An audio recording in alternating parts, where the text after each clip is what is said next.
ওঠো, সকাল হয়ে গেছে তো, মাছটা কাটতে হবে না? আজ আমরা পান্তা ইলিশ খাবো। উঠেছি বাবা, তুই হাত মুখ ধুয়ে আয়। বাবা কোথায়? বাবা কি বাজারে গেছে? না বাবা, আমি এখানে আছি। এদিকে আয়, আমার কাছে বস। তোর সাথে কিছু জরুরি কথা আছে। কি কথা বাবা? তাড়াতাড়ি বলো, তারপর তো মাছ কাটতে হবে। বাবা, তুই তো জানিস আমাদের অনেক অভাব, তাই না? জানি, কিন্তু আজ তো আর অভাব নেই। তুমি তো অনেক বড় মাছ ধরেছো। হ্যাঁ ধরেছি, কিন্তু তোর মোড়ল চাচা আমাদের কাছে যে টাকা পায় সেটাও তো তুই জানিস। হ্যাঁ, আমি সেদিন শুনেছিলাম। সে বলেছে যদি তাড়াতাড়ি টাকাটা শোধ না করি তাহলে আমাদের জাল আর নৌকাটা নিয়ে যাবে। তুই বল বাবা, জাল আর নৌকা না থাকলে আমরা কি আর মাছ ধরতে যেতে পারবো? না বাবা, পারবে না। তাহলে তো আমরা আর ভাতে খেতে পারবো না। ঠিক তাই, এই জন্য আমি একটা কথা ভেবেছি। তুই যদি রাগ না করিস তাহলে বলি। বলো বাবা। আমি ভেবেছি এই বড় মাছটা আমরা খাবো না, এটা বাজারে নিয়ে বিক্রি করে দেব। কি? বিক্রি করে দেবে?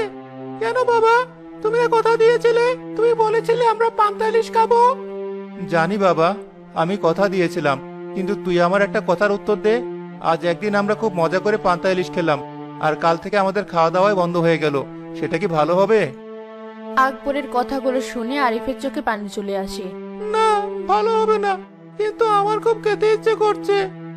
কাঁদিস না বাবা, তুই একটু বোঝার চেষ্টা কর। এই মাছটা বিক্রি করলে যে টাকা পাবো তা দিয়ে আমি সবার আগে মোড়লের ঋণ শোধ করে দেব। আমাদের আর কোনো ভয় থাকবে না। তারপর আমি ঘরের চাল সারানোর জন্য টিন কিনবো, তোর আর মিনুর জন্য নতুন জামা কিনবো, অনেক দিনের জন্য চাল ডাল কিনে ঘর ভর্তি করে রাখবো। তখন আমাদের আর কোনো চিন্তা থাকবে না। তুই কি চাস না যে আমরা শান্তিতে থাকি? বাবা আমার, শোন, তোর বাবা তোকে কষ্ট দেওয়ার জন্য এসব বলছে না, আমাদের ভবিষ্যতের কথা ভেবেই বলছে। পেটে খিদে থাকলে কোনো শখই ভালো লাগে না বাবা, আগে তো পেটটা ভরাতে হবে। তাহলে আমরা আর কোনোদিন পান্তা ইলিশ খাবো না? কে বলেছে খাবো না? আমি তোকে কথা দিচ্ছি, এই মাছটা বিক্রি করার পর যে টাকা বাঁচবে সেই টাকা দিয়ে আমি তোর জন্য আরেকটা ইলিশ মাছ কিনে আনবো। হয়তো এত বড় হবে না, কিন্তু আমরা খাবো। আর সৃষ্টিকর্তা যদি আমাদের সুদিন দেন, আমি তোকে বাজার থেকে সবচেয়ে বড় ইলিশ কিনে এনে খাওয়াবো। কিন্তু আজকে আমাদের পরিবারের জন্য তুই কি এতটুকু ত্যাগ স্বীকার করতে পারবি না? সত্যি তো বাবা, তুমি পরে আবার কিনে আনবে? 100 বার সত্যি। আমি আমার ছেলের কাছে দেওয়া কথা রাখবই। তাহলে আমি মাছটা বাজারে নিয়ে যাব? হ্যাঁ বাবা, নিয়ে যাও, বিক্রি করে দাও, আমাদের পান্তা ইলিশ খেতে হবে না। আমার লক্ষ্মী ছেলে, আমি জানতাম তুই বুঝবি। তুই আজ তোর পরিবারের জন্য অনেক বড় একটা কাজ করলি বাবা।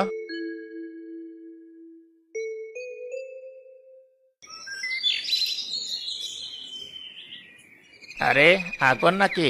কি এনেছিস ঝুড়িতে? দেখি দেখি। বাপরে, এ তো সেই রাজ ইলিশ। এটা তুই পেলি কোথায়?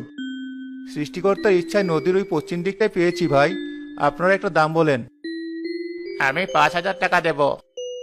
আরে রাখো তোমার 5,000, আমি 7,000 দেবো। তোরা থাম তো। আকবর, এই মাছের সঠিক দাম ওরা দিতে পারবে না। শোন আকবর, আমি তোকে এই মাছের জন্য 10,000 টাকা দেব। নগদ টাকা দিবি?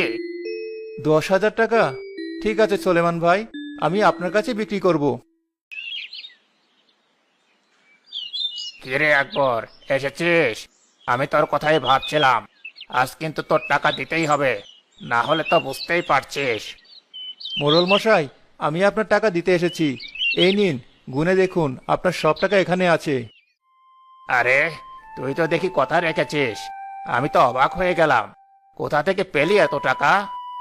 মোড়ল মশাই, আসলে কাল নদীতে গিয়েছিলাম মাছ ধরতে। সৃষ্টিকর্তার ইচ্ছায় অনেক বড় একটা ইলিশ মাছ পেয়েছিলাম, আর তা বিক্রি করে টাকা নিয়ে এসেছি। এখন তো আর আমার কোনো দেনা পাওনা বাকি নেই। না রে, তোর সব শোধ হয়ে গেছে। তুই খুব সৎ লোক আকবর। শোন, ভবিষ্যতে কোনো টাকার দরকার হলে লজ্জা না পেয়ে আমার কাছে আসিস, আমি তোকে সাহায্য করব। আরে না মোড়ল মশাই, আপনার ওই ফাঁদে আর ভুলেও পা পারাবো না। আকবর মোড়লের বাড়ি থেকে চলে আসে। ভাই, আমাকে 1 বস্তা চাল আর ভালো দেখে 1 কেজি করে ডাল, তেল, নুন, পেঁয়াজ দিয়ে দিন। আরে আকবর ভাই যে, একটু দাঁড়াও, আমি তোমার সব বাজার গুছিয়ে দিচ্ছি। এই শোন, যা যা বলো সব গুছিয়ে দে। এখনই দিতেছি। তা আকবর ভাই, শুনলাম একটা বড় ইলিশ পেয়েছিলে, তা কত দূরে বিক্রি করলে? হ্যাঁ ভাই, 10,000 টাকায় বিক্রি করেছি। তা বেশ, মোড়লের টাকা শোধ করে দিও, না হলে মোড়লকে তো চিনো। তার টাকাই আগে শোধ করে এসেছি। আকবর ভাই, একটা দিন, বাজারগুলো তুলে দেই। আকবর বাজারগুলো নিয়ে কাপড়ের দোকান থেকে তার ছেলে মেয়ের জন্য কাপড় কিনে।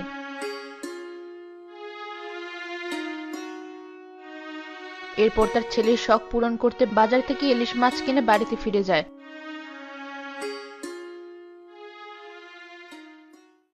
বাবা, বাবা এসে গেছে।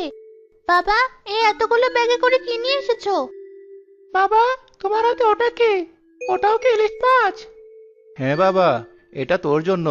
তুই পরিবারের জন্য নিজের স্বপ্নটাকে ত্যাগ করেছিস, তাই তোর স্বপ্ন পূরণ করাটাও আমার দায়িত্ব।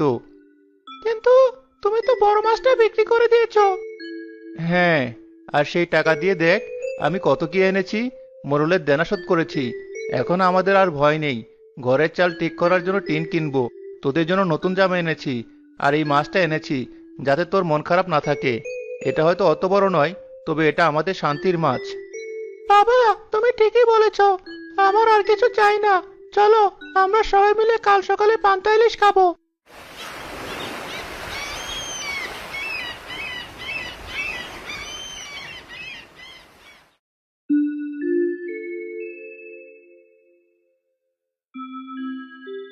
বাবা, আমাদের চাল দিয়ে এখন আর একটু পানি পড়বে না। কি মজা! দেখ ভাইয়া, আমার নতুন জামাটা কি সুন্দর। তোরা আয়, খেতে আয়।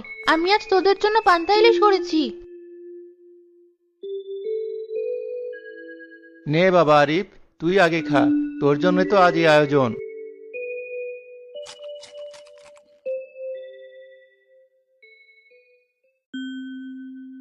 মা, কি যে মজা হয়েছে! আমি কোনোদিন এত মজার খাবার খাইনি। সত্যি বাবা, তোর ভালো লেগেছে? ভালো লেগেছে মানে? আমি যে স্বপ্ন দেখতাম তার থেকে এটা অনেক বেশি মজার। এতদিন শুধু ইলিশের ঘ্রাণ পেয়েছি, আর এখন ইলিশের স্বাদও পেয়ে গেলাম।